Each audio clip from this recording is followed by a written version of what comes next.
Good morning everyone, কেমন আছো তোমরা সবাই? সকাল সকাল মাই একটা ফুল এনে কানে গুজে নিল। অবশ্য ও গোজেনি, আমি গুজে দিলাম কানের মধ্যে। তারপর ওকে সোয়েটার, পায়ের পা প্যান্ট, মোজা পরিয়ে বাইরে বের করলাম।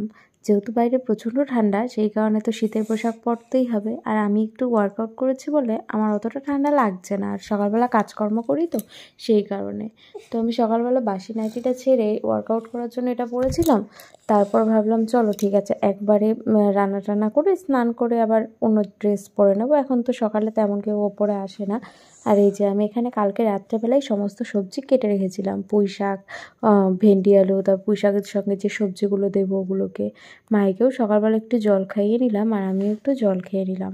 তারপর মাইকে বলছিলাম ব্রাশ করার জন্য, ও তো কোনো মতে রাজিই না ব্রাশ করার জন্য। ব্রাশ করার কথা শুনলে ওর যে কী জ্বর আসে সেটা ধারণার বাইরে, কেন জানি না। ও ব্রাশ করতেই চায় না। ওকে ব্রাশ করানো মানে আমার কাছে একটা যুদ্ধের সময়। আচ্ছা, তোমাদের বাড়িতে যেই ছোট্ট পুচকেগুলো আছে তারাও কি কেউ ব্রাশ করতে চায় না? জানিও তো, জানি না কেন এরকম করে। এই যে আবার একটু যুদ্ধ করে নিলাম। ওর বাবা যায় দেশ জয় করার যুদ্ধ করতে, আমি আমার মেয়েকে জয় করি যুদ্ধ করে, কী আর করা যাবে। এই যে এবার ব্রাশ ট্রাশ করিয়ে খুশি, ব্যাস ব্রাশ করা হয়ে গেছে।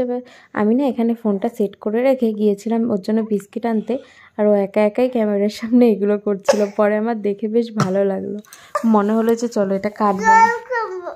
মাঝখানে আবার ম্যাডামের জল খেতে ইচ্ছে হলো, জল খাওয়াতে গেলাম। আর এখানে আমি ধনে পাতাগুলো ভালো করে জলে ভিজিয়ে রেখেছিলাম।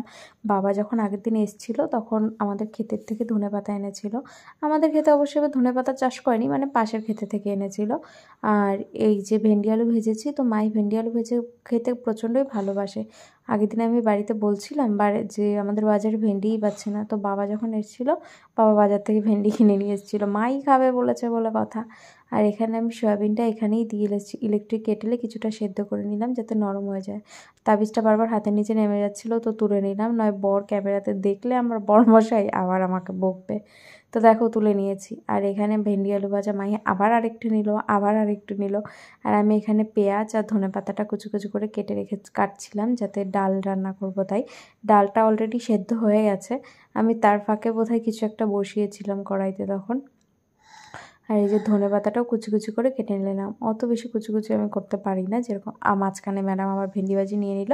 আর ওখানে আমার রান্নাবান্না মোটামুটি কমপ্লিট। এখানে ঘর বারান্দা এসে মুছে নিলাম, গুছিয়ে নিলাম। ঘর বারান্দাগুলো গোছানোই ছিল, মানে মুছে নিয়েছি। এই যে রাধা মাধব, আর এখানে এই যে রান্না কমপ্লিট, পুঁই শাক, ভেন্ডি আলু ভাজা আর ডাল। আর এখানে আমি ভাবলাম মাই এই পুতুলটাকে নিয়ে সবসময় খেলা করে, কোল ছাড়াই করে না, তাই এটাকে একটু স্নান করালাম, মানে একটু পরিষ্কার করলাম। তারপরে ওকে জানলায় রোদ দিয়ে দিলাম যাতে পুতুলটা শুকিয়ে যায়। তারপর আমি স্নান করে জামা কাপড়গুলো ছাদে মেলে দিয়ে আসলাম। ছাদে মোটামুটি এখন শীতকাল তো রোদটা বেশ ভালোই লাগে। এই যে জামা কাপড় নেড়ে দিয়েছি। তারপর এখানে মাইকে নিয়ে আসলাম, স্নান টান করিয়ে মাইকে এই যে ভাত, সকালবেলা যেহেতু ভেন্ডি আলু ভাজা, বিস্কিট এগুলো টুকটুক করে খেয়েছে, তাই আজকে আর আগে ভাত খাওয়াইনি, এখন ভাত খাইয়ে নিলাম। তারপর এই ম্যাডাম, আর এই যে ম্যাডামের পুতুলের প্যান্টটাকে ধুয়ে দেওয়ার কারণে ম্যাডামের ওড়না দিয়ে পুতুলকে আমার প্যান্ট পরিয়ে দিতে হলো। আর এটা হচ্ছে আমাদের আরেকটা বাড়ি যেখানে আমরা এসেছিলাম, গাছ লাগিয়েছিলাম কটা, সেগুলো দেখার জন্য। আর মাহির পাপার সাথে এই যে কথা বলছে। মাহির পাপা তো প্রচণ্ড টায়ার্ড, 4-5 দিন ধরে জার্নি করছে এক জায়গায়। অ্যাকচুয়ালি ওরা ইলেকশন ডিউটি গেছিলো, সেখান থেকে আবার ক্যাম্পে ফিরছে।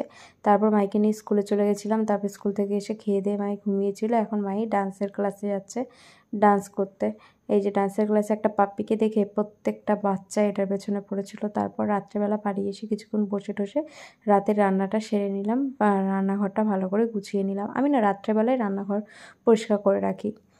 আর এদিকে মাইকে খাইয়ে নেওয়া আছে, আর মহারানী খেয়ে দিয়ে দেখো